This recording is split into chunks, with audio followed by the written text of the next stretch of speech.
দুই ম্যাচ আর ৭৫ দিন পর আবারও জাতীয় দলে মহাতারকা লিওনেল মেসি। আর্জেন্টাইন ভক্তদের জন্য এর চেয়ে বড় সুখবর আর কি হতে পারে। চোট কাটিয়ে বিশ্বকাপ বাছাই পর্বের মিশনে LM10।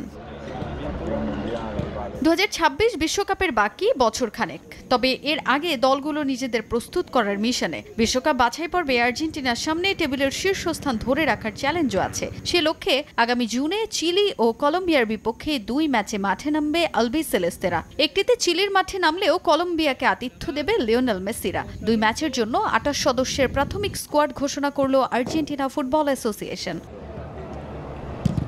ঘোষিত দলে সবচেয়ে বড় সুখবর হলো মহাতারকা লিওনেল মেসির ফেরা। চোটের কারণে গেল মার্চে ব্রাজিল ও উরুগুয়ের বিপক্ষে মাঠে নামতে না পারলেও এবার ফুল ফিট LM10। জাতীয় দলের হয়ে আগামী 2 ম্যাচে মাঠে দেখা যাবে তাকে। এছাড়াও ক্লাবের হয়ে দারুণ পারফর্ম করে দলে ফিরেছেন 20 বছর বয়সী 2 তরুণ আলেহান্দ্রো গার্নাচো ও ভ্যালেন্টিন বার্কো।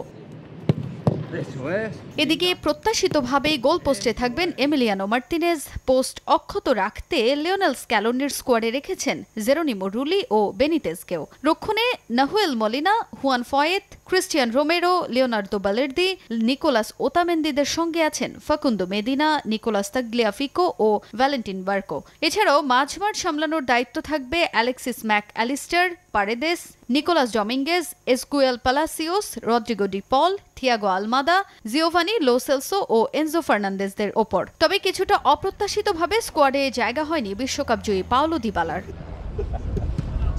ফরওয়ার্ডে লিওনেল মেসির সঙ্গে আছেন তরুণ Julian Alvarez, Lautaro Martinez, Nicolas Gonzalez, Valentin Castellanos, Alejandro Garnacho, Giuliano Simeone, Angel Correa ও নিকো পজ।